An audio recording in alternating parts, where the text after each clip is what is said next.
A lot of people strive to make six figures every single year, and there's absolutely nothing wrong with that. I mean, everywhere you go, so many people are talking about you have to make six figures in order to survive. Although I don't agree with that, that's the sentiment that's out there. And I remember in my late 20s, I finally cracked that six-figure a year salary, and I was happy. I thought I had made it. All my money problems were going to go away. All my issues were going to go away, and I was just going to be able to ball out from that point forward. But there's a lot of things that come with making six figures that until you actually get there, you don't actually understand, because there's a very thin line of actually making that money and ultimately making it work for you in the long term, or making decisions that can actually have you living a lower quality lifestyle than before you actually made that money. So in today's video, I'm going to be walking through some of the pitfalls that some people don't talk about whenever you finally make that six-figure number. And the very first thing, and this happened to me, and I'm sure it happens to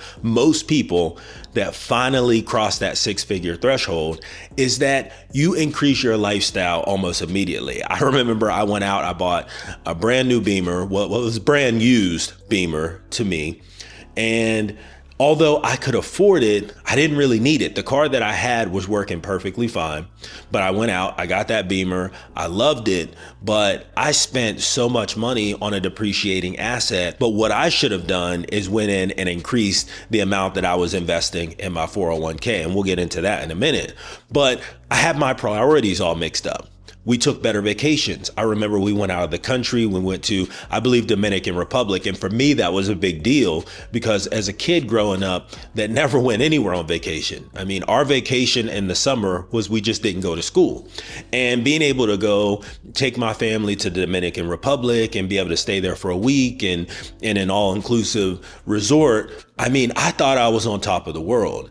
And at that time I was, because I could never get that time back with my family, but I could also never get that money back that I spent that I could have used a little bit more strategically, that would have allowed me to invest more money into my 401k and other investments and still be able to take my family on a phenomenal vacation. And I did learn later on as I grew up and I got a little bit wiser with my money that I could be more strategic and be able to make those memories with family, but still do it in a responsible way. So that's the very first thing that I think happens when you start making that money. You go out, you go and you want to buy new things. You want to increase your lifestyle. Maybe you buy a new home. And then in my case, I bought that new car. And if I could go back and do it all over again, I absolutely wouldn't have done that. At least the car part. The second thing that a lot of people don't talk about once you cross that six-figure a year threshold is the amount of money that you pay in taxes.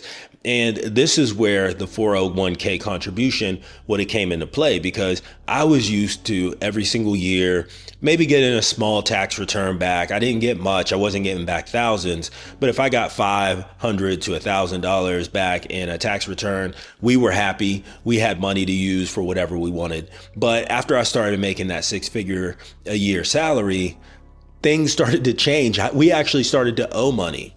Right. So my wife and I, our combined salary put us over the threshold, and the deductions that we had at our companies that they would deduct the taxes from our paycheck were not low enough. And we ultimately ended up owing. And I remember that very first year, after clearing six figures on my own, and my wife was making, I want to say maybe 50. So we were at around 150. We didn't account for the taxes, and we ended up having a hefty tax bill. And back in the day for us, having a $4,000 tax bill was devastating almost, because we didn't have a lot of savings at that point, because again, we had increased our lifestyle and we weren't worrying about saving. We were worrying about spending.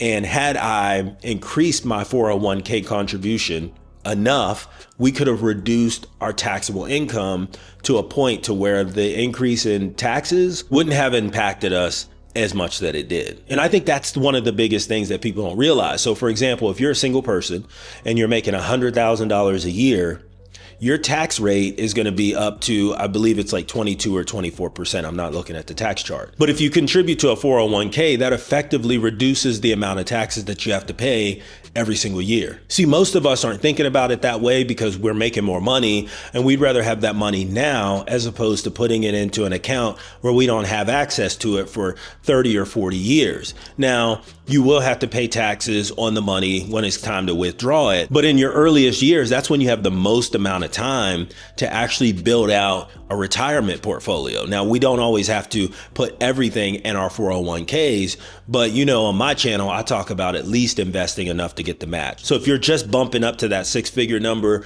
or you've just got a job where it took you over that six-figure number, make sure you account for the taxes that you'll have to pay, because it's actually more than what most people think. The third thing that happens when you start making this kind of money is you start comparing your life to other people that may be making the same money. And there's also some of that social pressure that's out there, especially like on social media, where if you don't live in a certain area within a city, then you haven't made it, right? If you're not driving a particular car, then you haven't made it. If you don't live in a home that is, $1 million plus, then you haven't made it. So it's also so much easier to get those loans to live that lifestyle. Lifestyle creep combined with social pressures and you comparing yourself to what you see others doing, like on social media, is a dangerous place to be, especially if you just cracked that six-figure number and you're really trying to establish yourself. That's a very dangerous place to be. The fourth thing that often happens is that you kind of start to feel like you made it. You worked extremely hard to get to where you are, right? Most people don't make six figures a year by being lazy or doing the bare minimum. But once you actually get that role, does your mindset shift? Does your mindset change? Do you still go as hard as you did before you actually got that promotion or that job that allowed you to start making that much money? See, oftentimes, and I've seen it, is that you get this job, you're making this money, and you start to slack because you kind of feel like you made it.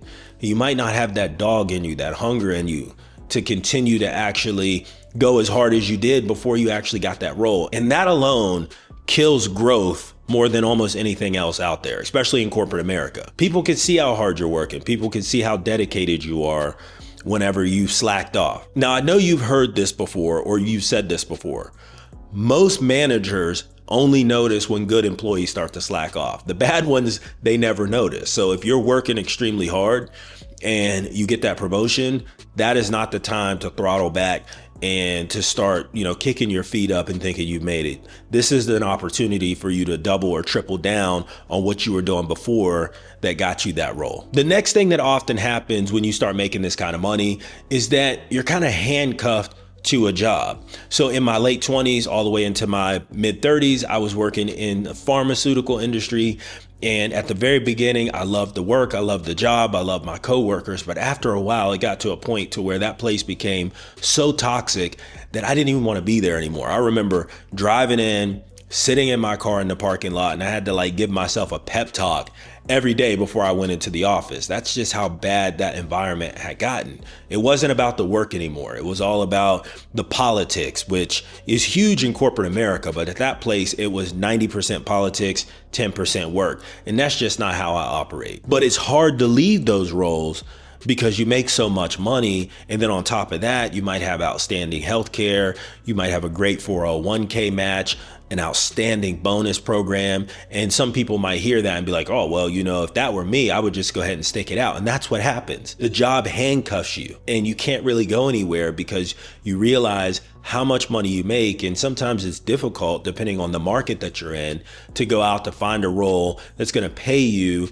comparable to what you make now. And that's where the lifestyle creep comes into play, because if you go out, you make a lot of money, you have a lot of debt, it almost handcuffs you to that role and you can't leave, because if you do, your whole life shatters.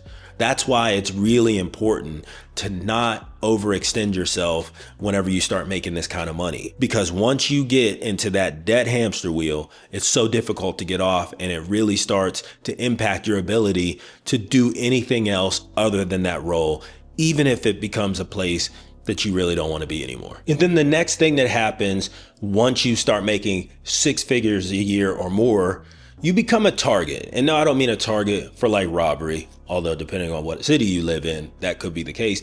But you become a target to people that you know, friends, family, and everyone expects you to be able to jump in and be able to help them. And they really don't understand that you may be making $100,000 a year, but after taxes, 401k contribution, healthcare, you're really bringing home maybe $70,000 to $75,000 a year, and you really don't have it like that.